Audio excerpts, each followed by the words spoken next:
Hello, today we're going to build a multi-step form using ReactJS, and we're going to be utilizing the Formik library, which I think is probably one of the best state management libraries specifically for forms.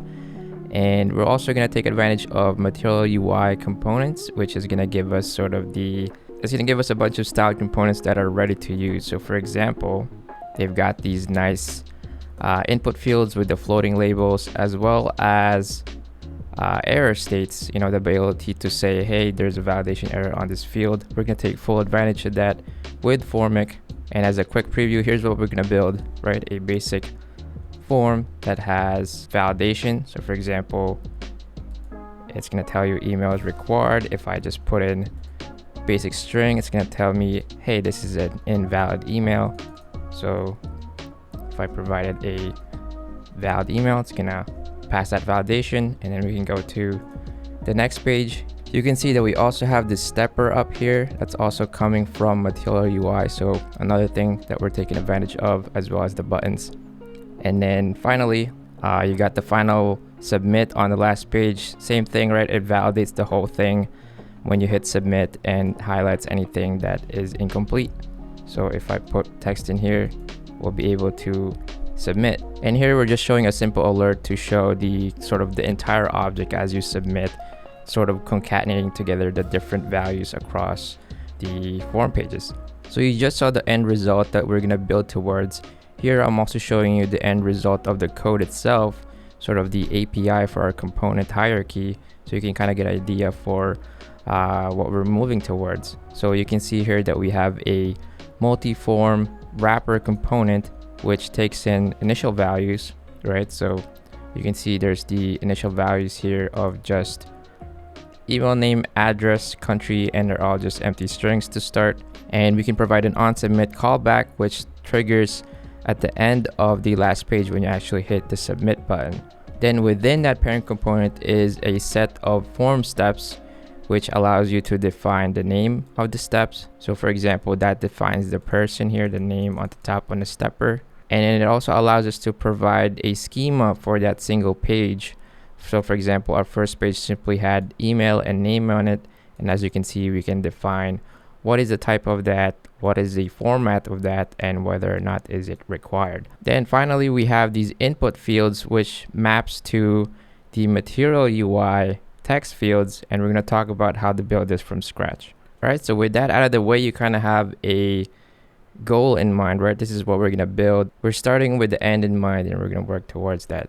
So we're going to start completely from scratch. So I've got a terminal here that I'm just going to do npx create React app. So I'm making a completely from scratch application, and I'm going to use the TypeScript template here, and I'm just going to call my application multiform. Hit enter there.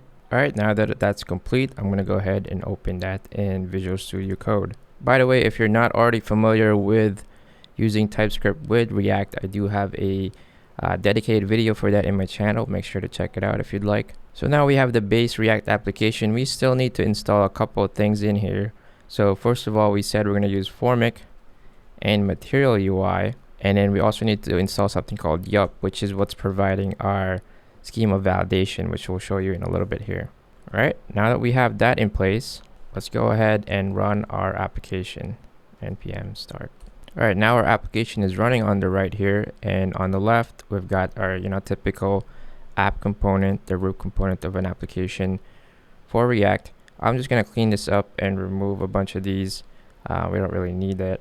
All right, so we just got a white page, says hello. Pretty fancy, nothing fancy. All right, starting from here, I think we should talk about the basics of Formik. If you haven't used it before, this is probably a good quick intro. So Formik has this component, also called Formik. This component provides a render prop API. So if you haven't seen that before, it's basically like in the children, you have a function that you're taking in, and it provides some kind of prop. And then within that function, you just return your actual form. Right, so if you were to create form like this, and then let's close Formik, that's your basic Formik syntax. And then you can see there's some red squigglies here because it still needs a couple things. So first of all, we need initial values, and let's start with an object that has a name, and we're just going to initialize that to be an empty string. We also, as you can see, need Onsubmit. And this is probably also why it's nice to use TypeScript, because it kind of informs you of all these things that you need up front without looking at the documentation. So Onsubmit takes in a callback which has a signature like this. And values is just the resulting object from your form. As a user types into the form in the various pages and then they hit submit, the full concatenated object is going to be this values object. So we're just going to go ahead and print this out on the screen through an alert. So we can do that by JSON stringifying it. All right. So those are the two main things that you need up front for Formik to run. And then you might be wondering, why is there Onsubmit here if doesn't the form usually take in the Onsubmit? And that is correct, but all you need to do is provide, and I'm going to rename this prop to Formik so it's not confusing. You need to provide Formik that handles submit, right? So that kind of just maps basically the whatever got passed into here, it maps that into our actual forms on submit. So for example, if we had a button in here that triggers the submit, it triggers basically Formik handle submit, and then it goes all the way up here, so it kind of bubbles up, if that makes sense. So within our form, we're going to want to have some text fields, right? So we can use text field from Material UI, which I'm going to import from Material UI core, as you can see up here. And I'm just going to set this up to be the full width. And usually with input boxes, you got to provide a bunch of stuff to it, right? So you might want an ID. Let's just call this name. You might also need to provide a name attribute. Again, we'll just call this one name. And then the label itself, right? So a form field should have a label. So we're going to have name there as well with a capital N, right? So with just that, let's take a look at what our UI looks like, right? It just looks like the Material UI input field. Simple enough. But that doesn't have state management into it yet. Currently, this is an uncontrolled component, right? React is not controlling that state yet. We want to make sure that the state of that is controlled by Formik so that we can run it through validation and stuff like that. To do that, we're going to set value here to be Formik.values, and then the name of the property in the form values object, which is name in this case. So you can pretty much imagine that the shape of this values object is going to be the exact same shape as our initial values object here, right? So that's why values.name exists. And you'll notice with TypeScript, if you were to provide something that doesn't exist there, right, it's going to tell you, hey, this does not exist on the type of initial values. So I'll bring that back to name. Input boxes also usually have an on change to keep track of the change. So we got to map that as well to Formik. So Formik.handle change, right? So you can kind of imagine that this Formik wrapper is really just a context provider, and then within it, it also has, your use states. It's keeping track of if this changes, it's gonna trigger the change, and then based on the name, it's gonna update Formik.values. All right, let's take a look at what we have so far. Same thing, right? But now it's hard to see, but the difference is that the state management here is now being handled by React itself, or specifically Formik. Now we also talked about having error states, right? We're going to take advantage of the error view, right? We're going to take advantage of the ability from the text fields in Material UI to also show an error state. So as an example, this takes in a prop of error, which I believe takes in a Boolean. So let's just test it out. Let's provide true. And what that's going to do is it's going to make it red. So in addition to that, we're going to add the helper text property, which is going to allow us to provide some kind of message telling the user what did they mess up, right? And if we take a look back in the UI, that's what it provides, is this message down here, right? So the combination of the error and the helper text provides us our field error state. Now, how do we go about mapping this to Formik? And you also saw earlier in the demo that Formik also is able to validate fields, and if it's not valid, it's able to sort of mark it as an error. So for example, so to get that Boolean value from Formik, basically asking, is this field in an error state? We can figure that out by looking at Formik.errors and then the name of the field. So similarly, how there is a values object, there is an errors object which contains all of the fields that has an error assigned to it. So for example, if it for some reason failed validation. So we're just saying here, if name exists in that object, it must be in an error state. All right, so now that we have that, this is not quite the complete picture yet, because just because there's an error in it doesn't necessarily tell us that did the user already touch this form field, right? So for example, if we're initializing values to be empty and our requirement is that it's not empty, we don't want the field to become red until they've already touched the field and then maybe navigated away from it without typing something in, right? So that initial state of it being empty should not be presenting the error.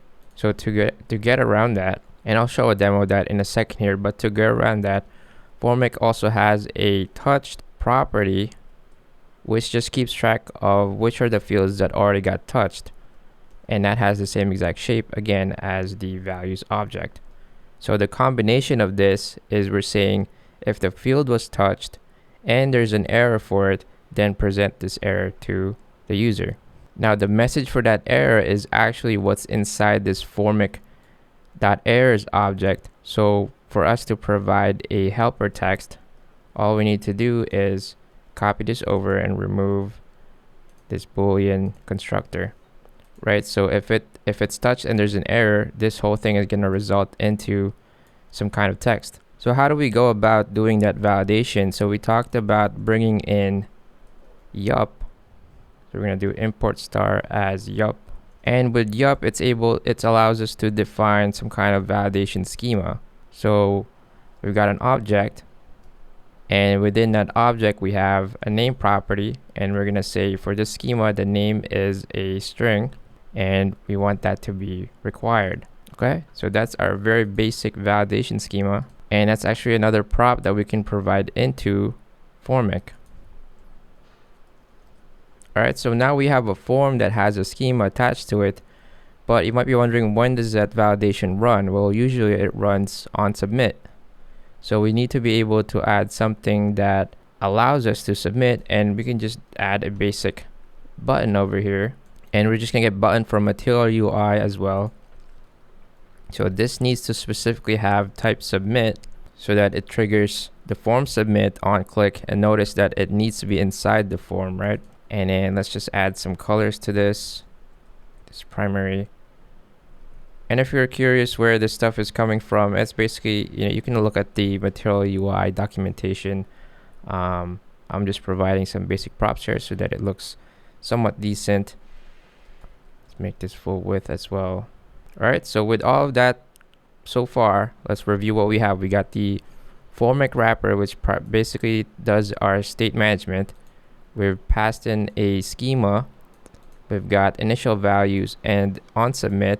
And then within the body of that, we've got an actual form with a form field in it. And then one quick thing, actually, I need to provide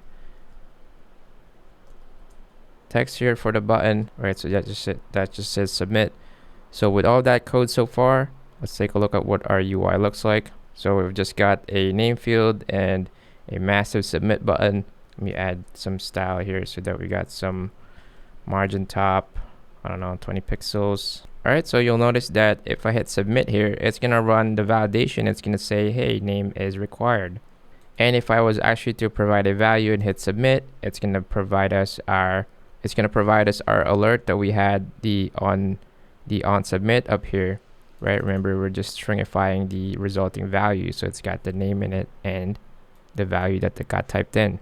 All right, so why don't we start improving this to include another field? So in our initial demo earlier, I think we had email. So why don't we go ahead and add email here, and then we'll add that as well to the schema, and that's also a string. And yup actually has a special method here to say that this is an email, so you don't have to write any regular expression for that. And then we're also going to say required email is required, and I misspelled yup. That should be YUP. And then email as well takes in a string that allows you to prevent a different message for if the email is invalid, right? And to add a new text field, we're just gonna copy and paste this down here, and we'll change all the names to email, right? So you see everything here is email, but it's otherwise the same exact thing as the first text field that we had. The main difference really is that it has a little bit of a different validation requirement. So if we go to our application, right, we got name, and then you'll notice that this has sort of two properties to the validation, which is if I try to submit this right now, it's going to tell me that, hey, your email is invalid, or if I removed it, it's going to tell me it's required. So you need to actually provide a valid email here, right? So if I hit submit, it's able to show me name and email. All right, so we got the bones of a form here, right? Or at least we have a form, and we want to turn this into a multi-page form. How do we go about doing that? But before we get there, we want to address a problem here, which, as you can see, imagine if I had 100 text fields, it's going to result in all of these lines of code being repeated over and over again. So we want to create a utility text field that allows us to basically not have to keep repeating so much code here. Formik, if you want to check the documentation, actually has this hook called useField, which allows us to automatically hook up to Formik and create sort of primitives, input primitives. So we're going to take a look at how to do something like that. All right, so what we're going to do is we're just going to create a new file. Let's call this input field.tsx. All right, so we just got an MP component here. So we're going to bring in some imports here. We need the text field from Material UI, same thing that we're using in the app component. And then we're also going to import that useField hook. And this is not going to make a lot of sense right away. So let me just type some stuff out, and then I'll explain it in a little bit. So within here, what we actually want to render, right, is text field from Material UI. And what we want to happen here is basically sort of the same mapping that we're doing here, where we're mapping things from Formik into the field so that Formik manages the state of that form field. So think of it as sort of like you're registering the input box to Formik so that it knows about it, right? So we're going to bring in some of the same props like full width. We're going to want to bring in a label prop. So I'll add it to my props here. Label is a string. So let's destructure label. And you'll notice that we have to pass in some props here, but it requires the type of field config. So we're just going to extend our interface here to account for that. And we're going to use field config.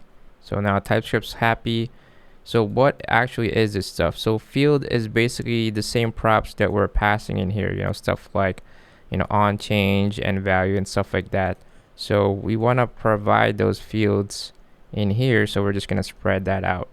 And then in addition to that, whatever extra fields that we're passing in, we're going to spread that into here as well. And then we also need to do this error and helper text mapping. So if I were to copy this and add that in here, right? But here's where you'll notice that since we don't have this Formik object, that's what this use field is for. It provides us this meta, which allows us to extract specifically the property that this field is using. So we just need to do meta.touched, meta.error, singular, and similarly meta.touched and meta.error. Right, so it no longer needs to care about the entire object or even the property that it's trying to get out of those objects. It sort of auto maps it for you, so it's kind of magical in a way. And how do we go about using this? So back in our application, we should be able to change this now to our new input field, and let's make sure to import that. And now it allows us to delete most of these props. All we really need at this point is the name, the label, value, and on change is already handled behind the scenes, as well as error and helper text. So that whole thing just got simplified into basically a much smaller component. So similarly, we're gonna do one for name here, and we're just gonna delete this guy. Right, so already it's starting to get really cleaned up. Very simple form. And let's visit our UI just to make sure that that's still working. So if I hit submit, it's gonna run my validation. And once it's valid and I submit, I get my alerted object. So that still works great, and we just eliminated a lot of code, right? So that allows us to then start moving into actually creating multi-step forms, and now we have this very nice utility input field that allows us to register new fields into our form. All right, now we need to actually start turning this into a multi-step form, and I'm going to show you again the code that we're moving towards, just so you get an idea. So we're going to move towards some kind of parent multi-step form that allows us to define initial values, and then the Onsubmit for the whole thing. And then we also need to provide a component that allows us to define the individual steps, which has its own Onsubmit. It's got a step name for the stepper, and then it's able to provide its own validation schema just for that page. And then within that, we've got the input fields that we just built. So how do we move towards this? So a good solution that I've found that works well for this is actually an example in the Formik code base itself. If you go to GitHub for Formik, there's an examples folder in here, and there is a multi-step wizard.js, which basically has that API that we're working towards. So I want to make sure I give credit to the folks that made this example. So we're gonna take this example and effectively just enhance it with Material UI and a little bit of extra stuff for our purposes. So if you're looking for a GitHub reference, this is probably the one that I would go to, and then you can just replace the stuff that you need in there. So for example, if you're maybe not using Material UI, you can use your own component library. First, let's go back to our code and let's create that new multi-step form component. So we already know that we said this is going to be sort of a parent component, so we know it's going to have children. So let's define that. And then in addition to that, we said that we're going to pass in, things like initial values and Onsubmit, and those are really properties from Formik itself, so we shouldn't need to define that ourselves. We can just extend from Formik config,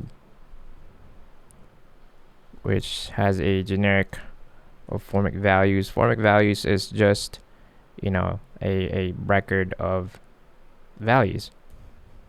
And then Formik config has those things like initial values and Onsubmit and stuff like that, validation schema. So basically the props that you saw us pass into Formik itself earlier.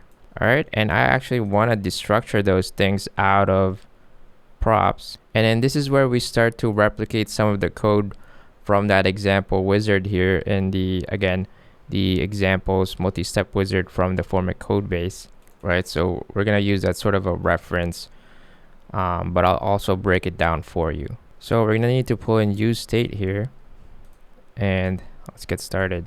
So first of all, we need to be able to track sort of what page the user is on, right? So we're gonna need to have a state for that, which is just a number, right? So we'll call this step number and set step number, right? So now that we have state for what the current step is, you can probably imagine that we need to have some logic to sort of advance and go back through those steps.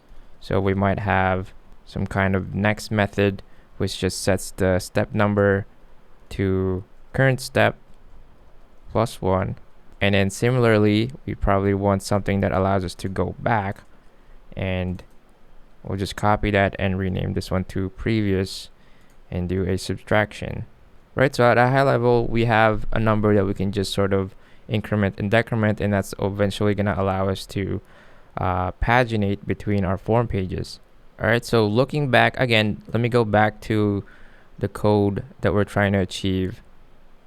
Remember that we want to be able to pass in these form steps within the children of multi-step form And then we want to be able to render these steps individually based on whichever current step the user is on, right? And this is coming from this example. If you want to look through it, they have that same exact model where they have a wizard, and then within that wizard is a wizard step. All right, so we know that we're passing in a set of children steps, right? So we need to be able to extract that from children, right, which is available through this children prop, and we can actually turn that back into an array so that we can individually access them, because we want to only allow one of them to render at a time, right? And we can do that by passing that into React.children.toArray, passing your children in there. So this effectively allows us to think about it like we're chopping up the children into individual childs, and we're just gonna take one child at a time and render it on the screen, right? So if we were to extract one step at a time, it's just steps and then the current step number. And then let's add some properties in here too that we're gonna need later, like total steps, which is just the length of the steps. So basically, how many form steps did we provide into the children? And then we want to be able to tell, is it the last step? Because that's where we're going to present the submit button instead of a continue button. So we know that we're in the last step simply if we have step number equals total steps minus 1, right? So remember that, for example, if we had 3 steps, right, and that's starting at the index 0, so the last step is actually at index 2. All right, so within here we're going to start defining our Formik instance just like we did in the app component here. We're going to need to do the same thing where we're providing initial values, Onsubmit, validation schema, and then actually defining the form inside that. All right, so within our multi-step form here in the actual render, we're going to have our Formik instance in there again. So again, remember it's got that render props API, and then within that, we're actually going to render the form itself. And then just like before, we need to provide it initial values, which I'll just keep this as an empty object for now. And then on submit, it needs to have our handler, right? So I'm going to add that in here as well, handle submit. And we'll add logic into that in just a little bit here. And then finally, we want to be able to validate each form, right? So similarly, we need to be able to pass in a validation schema here. But the catch is, how do we make it validate just the step that it's on, right? We don't want it to validate the entire form. We only want to validate sort of the sub form that's only visible in that current page. So what we're going to do is we're going to extract the validation schema from each individual step. Right, so you can kind of imagine that this multi-step form component is going to have children that is a form step. So why don't we just make that right now? And form step is really just sort of a pseudo component that allows us to provide those various properties of each step. So for example, the step name, which is a string, and then it's got the actual children, which is the fields in it, right? And this really just renders the children. So really, again, it's sort of just a wrapper component that allows us to provide props like the validation schema, and we're able to extract it out of that wrapper. So if you can kind of imagine that each of these steps is really a form step, right? And right now, this is telling me I don't know if this is actually a component with props. So we need to make TypeScript a little bit happy here by doing some typecasting. We want to make sure to cast this to a React element. Right, so it's an array of elements which is gonna have props. So that removes our red squiggly over here. And then you'll see an example of this soon. So if you're not following along, bear with me here. But we need to sort of complete some of the logic in this component. So first of all, what about initial values, right? So initial values needs to be not only be the actual initial values that it started out with, but it also needs to be updated as you navigate through each page, right? So for example, when you're on the first page, you might have an empty initial values of just empty strings, and then the person fills that out. And then on the second page, you now have an initial values of what was previously in the first page, now with values filled in, and then the properties for the second page with empty values. So we need to be able to have basically a dynamic initial values, if that makes sense. So let's add a new state here, which let's call it snapshot, which basically just takes a snapshot of what the current initial value should be as the user sort of navigates around the different pages. So this is going to start as the initial values that we pass in, which might just be a bunch of empty strings. And then as the person navigates around, like they hit next or they hit the back button, we're going to update that snapshot to incorporate the values that we have so far as the users are typing into it. So next needs to have the form values, and we're just gonna effectively save as we navigate. So we're gonna do the same thing for previous. So we're gonna save the snapshot here again as the user navigates. So you can kind of think of snapshot as the initial values getting updated as the user navigates around. So that's what we're actually going to provide in here. Now, the actual logic that we need to care about is the handle submit. This is probably the last thing that is kind of complicated to implement. All right, so what do we need to do in here? So we said that each step might have its own custom Onsubmit. You know, maybe you want to do an API call when they hit the next button or something like that. You know, maybe you want to save their value so far or something. So if the current step has its own Onsubmit, we are, let's make this async, we are just gonna run that Onsubmit, and we're gonna pass in values in there. And again, values also has the same type here of Formik values. And then there's actually a second argument here that comes in from Formik, which is a set of helpers, has a type of Formik values. And you'll see that being used in a little bit here. So again, if each individual step has an Onsubmit, we first run that Onsubmit. And then if we are on the last step, which we defined up here, remember, if we are on the last step, then we perform the top level sort of conclusion, our actual final Onsubmit, which is going to have all of the values in it. You know, it's the completed form across all of the pages. Now, if it's not the last step, we're just going to use that set actions.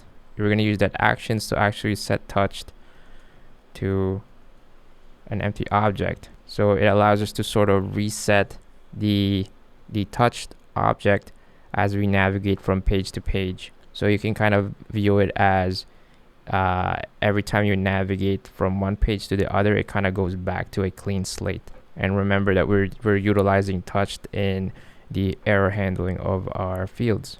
And then if it's not the last step, what do we actually want to do? We want to navigate to the next page, right? So this is going to trigger our saving of our snapshot and stuff like that. So that means that in here somewhere in our form needs to have a button that is able to change from a continue button to a submit button depending on what page it is. So why don't we go ahead and define a new form navigation component. We'll call that form navigation.tsx.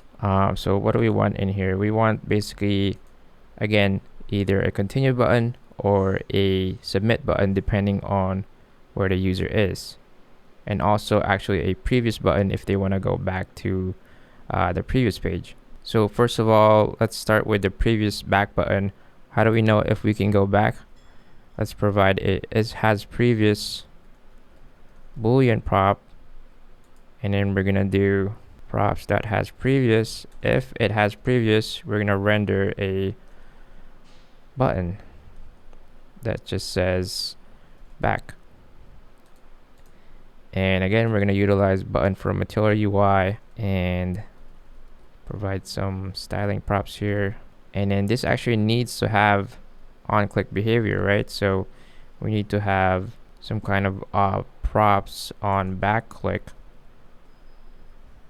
So that needs to be in our type definition in here as well, which is just gonna have a signature of Formik values being passed in, and then doesn't really return anything. Now, in addition to that, we need to be able to render a either a continue or a next button, or if it's on the last page, a submit. Let's do button. How do we change the text? Well, we need to probably pass in the is last step property, and if it is, let's call this submit. If not, let's do next. So again, let's add that to our type definition. It's going to be a boolean as well, right? And this needs to be specifically a submit button, so this needs to be type submit, so it actually triggers their submit in our form. And let's also add some styling here from, again, Material UI. All right, and I'm just gonna add some light styling in here so that, you know, I know it's gonna get squished together, so why don't we put some flex in here, add some margins, and I want to put some space between the two buttons. So we're gonna add space between. So with this component created, we should be able to go back to our multi-step form and add that in here within the form itself. So we're gonna do form navigation, right? And we just said this needs a couple props, so let's pass in is last step and has previous. How do we know if there's a previous? If the step number, the current step, is greater than 0. If it's at 0, then there's no previous here on the first page. All right, and then finally we got our on back click, which what do we do on back? We just call previous with the values, right? So this is gonna run this previous method that we have that's gonna do the snapshot as well as update the step number. And before we move forward, by the way, Formik does also have a form component that can replace this. You'll notice in the documentation it has that form component, capital F, that basically just, you know, does this mapping for you of passing the Onsubmit, and there's actually the on reset that we haven't even talked about. So it's probably good practice to switch our own form to that. So I'm just gonna change this guy to form capital F and make sure to import that from Formik. All right, so again, that's one last thing that we need to sort of map to our components. It just sort of auto maps it for us. And then our form itself actually needs to render, before we forget, each individual step. So we need to make sure to add this. So if you're following along, make sure to add that, don't forget. And then let's go ahead and start testing our components so far and see how this looks. So back in our app component, we're gonna get rid of a bunch of stuff in here. So we're gonna switch this over to a multi-step form, which is our own custom component which has Formik inside it, and we're still going to be passing in initial values, and we're still going to have the same Onsubmit. One thing that's going to change is we said that we're now going to pass in form steps, right? So let's make sure to import that as well. Remember, we added that at the bottom of multi-step form here that we mentioned. It's sort of just like a pseudo component that allows us to add sort of metadata for each step. So for example, we need to provide a step name here. Let's call it person, and we didn't do anything with that step name yet. We'll get there in a second, but let's just try to render our component now in a multi-page form. So I need to have, or I can add an Onsubmit here if I want to. So I'll just do a console log so that we know this is running. And then the stuff that we had here before, we don't need that anymore, but we do still need the input fields. So we're going to copy that and we're going to delete the rest of this. And I need to make sure this matches the multi-step form, right? So then within the step is where we actually provide our input fields. And then one last thing, we said that we're going to be providing the individual schema per step. So we're not passing that into the parent multi-step form, we're passing that in the individual steps. Right, so with those changes so far, if we go back to our browser, what I expect to see here is, right, so it's still going to allow us to, hit submit, run validation, and on submit, it's going to do my alert. So it looks exactly like before. So how is that useful? Well, now we can do multi-steps, right? So for example, if we were to start defining a new step, let's do form step. Let's copy these input fields over, but we're going to change the properties, right? So maybe let's make this one street, and I don't know, country, and then let's give this a step name of address. We can provide it a similar on submit, but let's change this to step 2 submit. And then we need to define a new schema specifically for this step. So in the interest of time, I'm just gonna paste in a similar yup schema in here, that just requires 2 strings, street and country, which is what we have before. And then you always want to make sure that you add those into your initial values as well. So we need to add street in here as well as country. All right, and I actually made a typo in here. That should be country, not country. All right, so with that fixed, let's go ahead and see how our UI looks now. So back in the browser, notice that instead of a submit button, now we have a next button, because it knows, based on the logic that we wrote, that if it's not the last page, don't show the submit. So it still works as before. If I try to move forward, it runs validation. So you need to be valid before you can go to the next page. When I hit next, now there's a new back button because it knows it's not on the first page, right? So we got navigation again. Similarly, on submit, it's going to trigger validation here as well. And then when I hit submit, it's going to do that full submit with all of the items in there. And if we take a look at the console, you'll notice that it did print out our individual step submits, right? So going back into the code, how did that happen? So each step has its own submits, and so those are being console logged. Each of those are running from our multi-step handle submit here. So again, if the step has on submit, it's going to run that first, and then from here it decides, do I go next or do I perform the final on submit? And the final on submit is the one that we provide to multi-step form as a prop.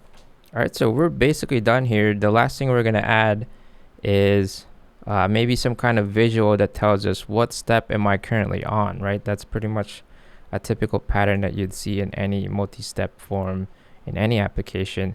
So in Material UI, and this is another reason why I picked Material UI for this demo, is they already have a nice stepper component here. They got a linear horizontal stepper that we can just sort of take advantage of. We don't have to write any extra CSS. All right, so why don't we go ahead and add that into back in our multi-step form. All right, so where are we going to add that stepper? We're going to go back into our multi-step form, and then remember, we're rendering each step, and then under that is the button.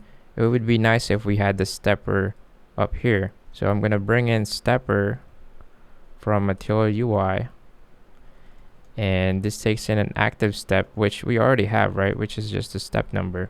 And then within this is where we actually want to render each individual step. So we're just going to loop through all of the steps and render some kind of visual. So we need to extract some kind of label for each step, which we already have, right?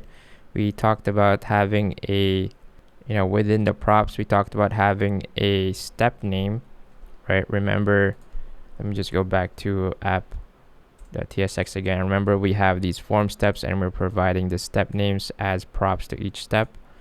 That's what we're trying to extract out of here. So we're going to get that out of current state.props, that step name. So that's going to be our label. And we're just going to render a step. And step is also from Material UI, so make sure to import that. And then within a step, since this is a list, effectively we need to provide a key here. We'll just provide the label, assuming that each label is unique. And then there is also a step label component, again similarly from Material UI, and all that needs is at least at minimum a text to render. That's it. Let's take a look at our resulting application. So now we're back to where we started. When we said begin with the end in mind, we now have a form. It's able to validate and take the user one step at a time. You can go back and forth, and you'll notice that the stepper updates depending on where they actually are. So if the previous pages has a check mark in it, and as you navigate, it kind of highlights in blue where the user currently is. Submit does validation and stuff like that. And finally, when you hit submit and everything is valid, we get back the full object, and you can do whatever you want with that, right? So in a real application, you might want to use React query or anything else, and maybe perform an API call to do a post, HTTP post to your server, something like that, right? So the underlying logic is really up to you, but the fundamental idea is what we have here is basically you've got, again, just to review, you've got a multi-step form that is ultimately using Formik behind the scenes to maintain the state of our form, and then we're providing individual steps that each one has its own validation schema and Onsubmit and a step name, and then within that is each of the individual fields that we created earlier. Now if you didn't want to use Material UI, you absolutely could use something else, right? So like same idea as what we have in the input fields, just use your own custom or different library component instead of one from Material UI. Same thing for the buttons and the stepper. If you have your own, you just replace it, but the underlying wiring of this is probably going to look pretty similar if you try to do the same thing. Alright guys, that's it. That's our multi-step form. Again, you can add more steps to this if you want to, and the form itself can be as complex as you need it to be. Anyways guys, I hope you found that to be a valuable tutorial. Let me know in the comments if there's any feedback you'd like to provide. I'd love to hear them. And if you like this kind of content, I hope that you subscribe and maybe even hit the like button, whatever, do what you gotta do. With that said, thanks for watching, and I'll see you on the next one. Thanks.